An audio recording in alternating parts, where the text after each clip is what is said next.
Alright, hey, it's Howda Game here again, and it's time to pew pew pew in Freedom Wars! Once again, I better stop with the terrible jokes and go straight to the point. Guns of Freedom Wars, made especially for people who are comfortable with third-person shooters like Lost Planet, and also for people who just like to play the support role. Kind of stay out of trouble with the giant monsters. Yes, I won't dwell into the difficulties of wielding a gun in Freedom Wars, but rest be assured, there is no auto-aim like in Call of Duty modes, so you have to aim and shoot yourself all the time. Guns of Freedom Wars are categorized into 3 different categories: 1. Personal weapons, small personal arms; 2. Multi-purpose weapons, heavy weapons types; and 3. Support fire weapons, heavy support weapons. Difference between the categories actually is just a very simple thing. It's just between the heavy weapons and small personal arms. Each individual weapons have their own characteristics, so we shall touch on them one by one in this video. Alright, let's start. Okay, over here we are going to start off with the personal weapons. Advantages of the personal weapons, as you can see, it's lightweight and can grapple and shoot, meaning after you Ibarra, you will be able to shoot the monsters you are hanging on to. Now the disadvantages of this, you will also be able to see, because usually most personal weapons has very short range, including the sniper rifle. You might have the sniper rifle, but because of what it is, the damage it does is bullet type, so it does lesser damage when it's further away. However, don't let this stop you from using it, because the snipers is still one of the most accurate weapons you ever have in the game. Now of course, if you don't mind about accuracy and you enjoy headshotting people with it, then yes, the sniper is going to be for you. Now what I want to talk about is including these short videos here is, first, just now what you saw there was a sniper rifle, and what it is good for is it has extremely long scope and very little ammo. Magazine says basically you have to reload quite a number of times before starting. And with it, this is the submachine gun, one of the most common weapons in the game. Why? Because although it's not supposed to be extremely effective against abductors, I am indeed fighting a low tier abductor here. The gun will allow you to run around at a pace where you should be able to avoid most attacks if you stay at the correct distance away. And submachine guns are mostly used to fight against human players, or rather not human players, AI humanoid players. Those are the important ones, because submachine guns are extremely good at headshots, same as the sniper rifle, if you manage to hit, and it's a lot easier with the submachine gun. Okay, that's it for the submachine gun and the sniper. And next up, in the personal arms, this will be the rifle and the nail gun, the nail compressed gun, or I am not exactly sure what I'm supposed to call it, but I believe it acts like a burst rifle. Okay, what a burst rifle does is basically shoot a lot of bullets out at one go, emptying your magazine in one finger press of the button. But first, let's talk about the rifle. As you can see now, what I'm holding is a rifle. You'll realize that it's semi-automatic. What this means is it does a burst fire of 3 shots on every button press you make. Even if you hold it down, it's only going to do 3 bullets. So you have to keep tapping your buttons for it to shoot faster, like that. The problem I have with the rifle is that it doesn't do a lot of damage on its own, and personally it's much better against humanoid AI as well, like most personal weapons does.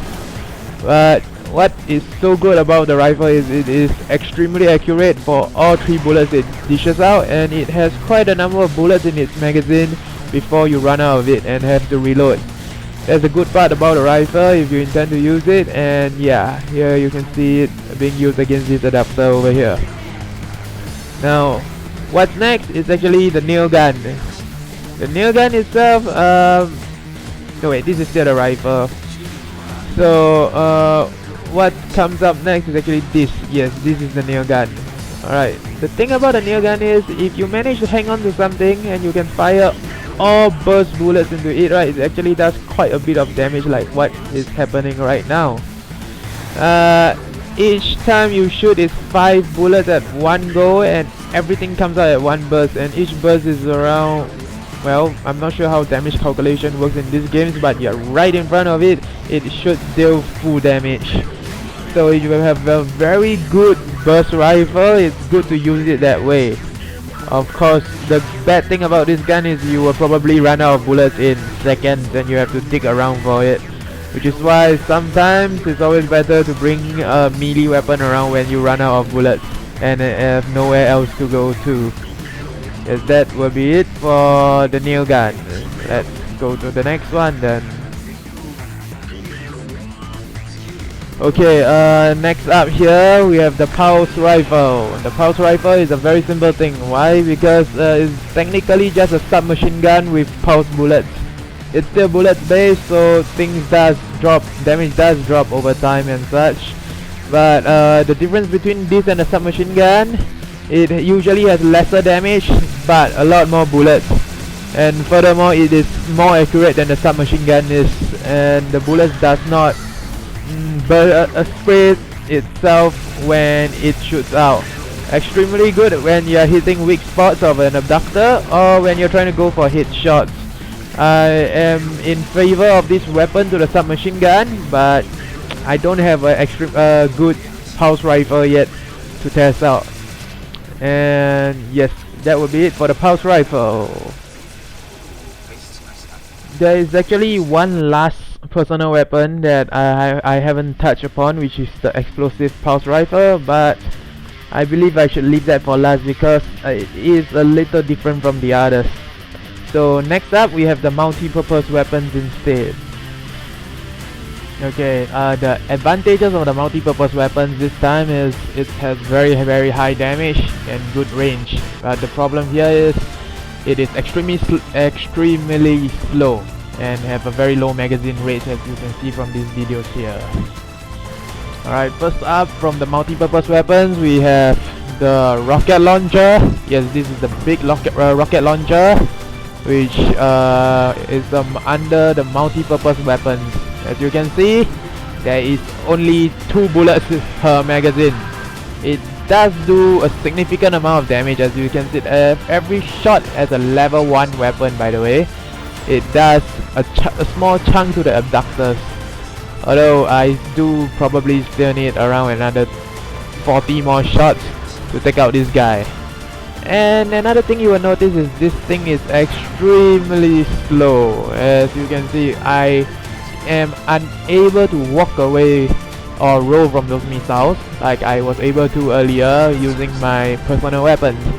It is a very big drawback, especially when you are being targeted by the abductors. So it is advisable that whenever you bring a weapon that is not a personal weapon gun out to the battlefield, please have something smaller to carry around so that you can switch your weapons and run away. Like not unlike this demonstration here. The demonstration here, I was kind of using 2 heavy weapons at one go. No, I didn't dodge that, by the way. I am unable to, well, put heavy pressure on the enemy and good constant DPS. And the reason here is simple, because it just doesn't have the time that allows it. And this is the RPG next. This is a smaller version of the rocket launcher, has more ammo, lesser damage, and a shorter range.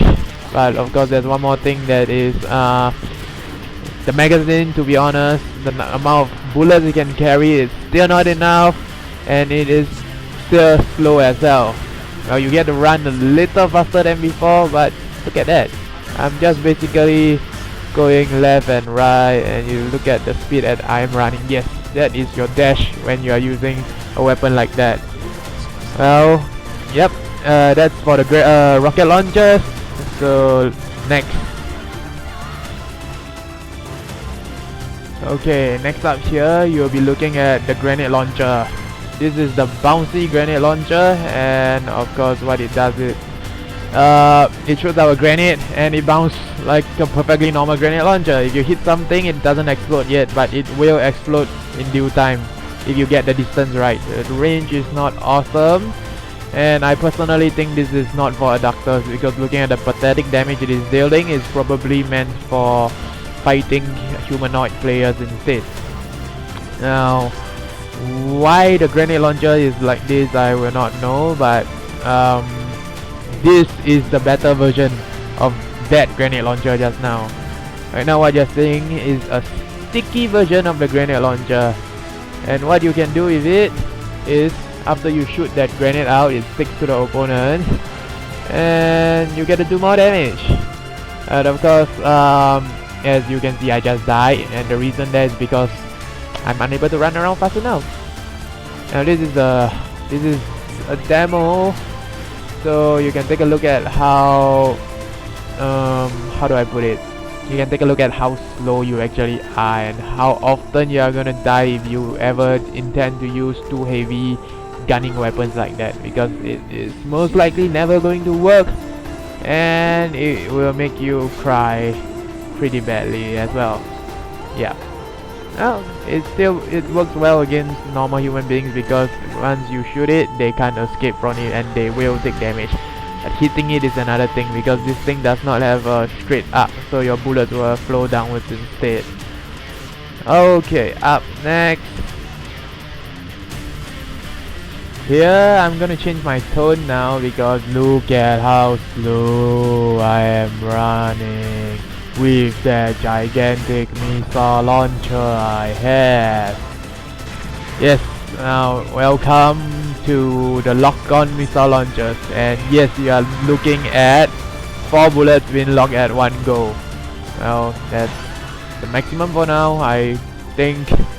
And in order to do it, you have to first hold aim, which will make you walk even slower, and it takes around 1.5 to 2 seconds to aim, to fully aim, so your bullets will fly towards it. This is the worst weapon, worst firing weapon I've ever seen, but I do understand what purpose it does. One, it does have generally good range, and it is homing, which means you are going to find it very useful when you're ever fighting PvPs and against humanoid AI, because for one, you never miss. But when there's an abductor around, and usually there is always an abductor around, you'll find this extremely useless, because you can't escape anything, the damage isn't awesome, and you'll be dying a lot, just like that. Now next is the 2 missile launchers that takes even longer to aim, and yeah, you'll probably be dying again as well. But what's so different about this is it has a much longer range, it has a much higher damage. However, with all the drawbacks it has, right, that's basically it being totally slow and all that. Look, I wrote that attack, but I got hit anyways. It's not worth it, I'll be honest. I don't think it's worth it, but if you are willing to give it a try and you think you have time and you enjoy firing missiles, yeah, this might just be the weapon for you. And with that, all multi-purpose weapons are done, and we are going to move on to the next one, which is just support weapons.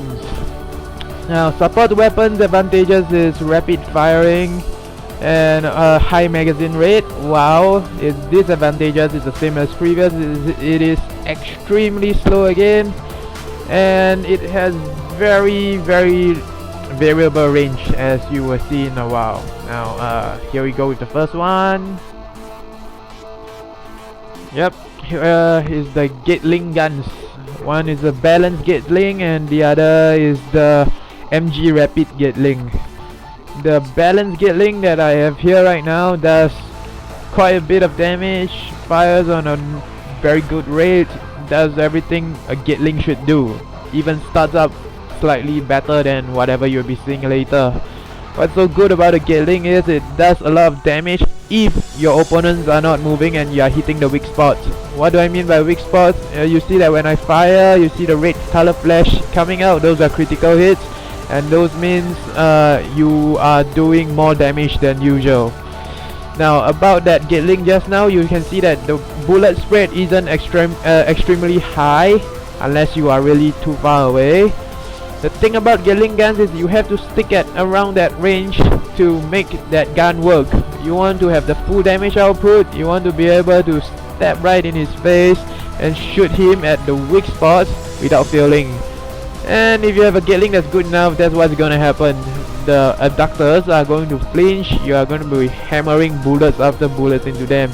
It is really fun, and when I first started Freedom Wars, I kept using the Gatling to continue leveling up my missions and unlocking new missions like that. Why? Because I found that the Gatling to be the most damaging thing as long as the opponent is not moving, but it stops working after a while when the monsters start getting more and more HP and are more and more mobile, especially the tigers later on. And yes, this is for the Gatlings, and let's move on to the next weapon.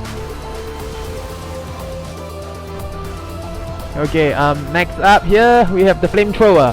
Yes, this is one of the more interesting weapons because different from the others. Why? Because it is a flamethrower after all. You do not fire bullets. Instead, you aim at a certain spot and you try to get the flames to hit the abductors. You can see that the flames go higher than where I'm aiming. But yeah, that's where you're supposed to do it manually and try to figure out a way for the flames to hit. And when it does do significant amount of damage. But sadly, it has absolutely no range and you have to be in like right in front of the opponent in order to do something like that. What's the good thing is it does have a lot of ammo and it allows you to, well, basically I just emptied 2 clips and took out 1/4 of his HP. And with a level weapon, that's actually not bad at all. Now next up we have the laser. Now this one does a lot lesser at level 1, and what's so good about the laser is you can see, yes, it's a freaking laser. So, well, it has the range of a laser. You can be far away and you will still be able to hit your opponents with it. That is quite the plus sometimes if you really like to stay extremely far away. But other than that, it is not a very useful weapon. One, even though you see that much bullets out there, like the 90 bullet it has in one magazine, just shooting it alone takes around 5 seconds. Starts up alone, it starts out on its own, but it takes around 2 to 3 seconds. And after you empty your clip, you can't really see the damage, and neither can I. Might be because the bullet type is cutting, but I don't see how it's able to benefit the player unless it has elements in it, because it does do quite a number of hits, I suppose, considering it's 90 bullets at one go. Look at the startup, it goes well, you would probably get extremely excited like I did when you find the laser, because it's like, whoa, it's a freaking laser, it's supposed to do a lot of things, but only to end up being a little disappointed at how much damage it does. It's still fun anyway, so I think it's a good weapon to have, especially once you have elements in it at a high level, because I did kill my first boss in this game using the laser and it was extremely fun with that. And yep, now let's go to the last few weapons we have on hand. There's 2 more, and here we go.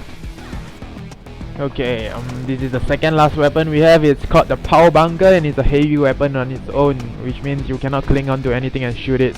However, the difference between this heavy weapon and everything else, it has absolutely no range at all. Think of this as a melee weapon, but it's a gun with bullets, which does shit ton of damage.